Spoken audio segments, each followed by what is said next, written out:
की 75 वर्ष झाल्यावर सत्तेच्या पदावर कोणी राहू नये, हा त्यांचा नियम आहे. आणि तो लालकृष्ण अडवाणींसह, मुरली मनोहर जोशींसह अनेक प्रमुख नेत्यांना लागू केला. मग या नियमाच्या पलीकडे नरेंद्र मोदी आहेत का? राष्ट्रीय स्वयंसेवक संघाला त्या नियमाची मान्यता होती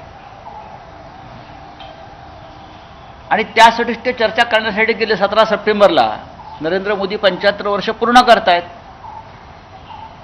आणि त्यांनीच केलेल्या नियमानुसार त्यांना निवृत्त व्हावं लागतंय. हे देवेंद्र फडणवीस ठरवणार नाहीये, त्यांनी किती बोलू द्या.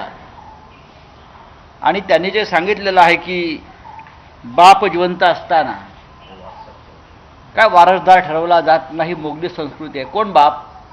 मोदी हे पंतप्रधान आहेत, ही एक तात्पुरती व्यवस्था असते. आणि मी म्हणालो की राम आणि कृष्ण सुद्धा आले आणि गेले त्यांचं अवतार कार्य संपल्यावर. त्यांनी जे काय कार्य हातात घेतलं होतं ते संपल्यावर ते निघून गेले. नरेंद्र मोदींचं सुद्धा अवतार कार्य संपलेलं आहे, त्यांना निघून जावं लागेल. आता गोष्ट राहिली, देवेंद्र फडणवीस सांगतायत की बाप जिवंत असताना, लालकृष्ण अडवाणी जिवंत असताना सुद्धा शहाजहान